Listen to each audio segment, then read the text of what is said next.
five politically progressive leaders gathered in Chile to launch what they hope will be a global offensive against what Spain's prime minister calls an international alliance of hatred and lies. Our societies confront a real threat represented by a coalition of interests between autocrats and the ultra-right wing. We're confronting a reactionary alliance that acts in coordination, and that is why it's so important to act in a coordinated manner ourselves. The summit marks the beginning of a fledgling movement that Spain, Chile, Brazil, Colombia, and Uruguay believe progressive governments have the responsibility to lead.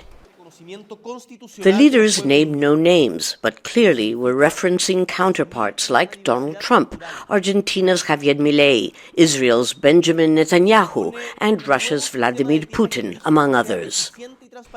They announced concrete proposals such as global digital governance and measures to combat disinformation, initiatives to revive multilateralism, and social equality, which they say was the breeding ground for the far-right wing to, quote, spread the virus of extremism and polarization.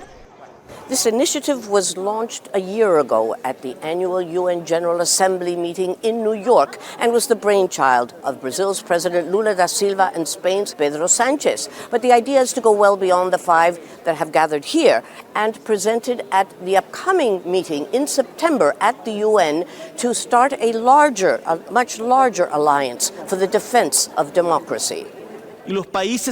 Host President Gabriel Boric says commitments are already pouring in. I've spoken to many leaders and obtained their enthusiastic acceptance. He named the prime ministers of the UK, Canada, Australia, and Denmark, and the presidents of Mexico, Honduras, and South Africa. There was no mention of a trade war or any other conflict, except for a call for an immediate ceasefire in Gaza.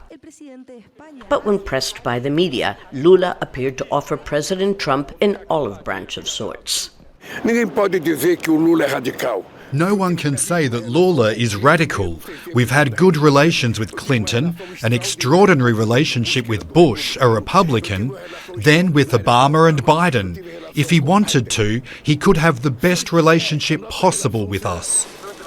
The five leaders looked upbeat as they prepare to present their plan for defense of democracy at the UN General Assembly meeting in September. Lucia, Newman, Al Jazeera, Santiago. Make sure to subscribe to our channel to get the latest news from Al Jazeera.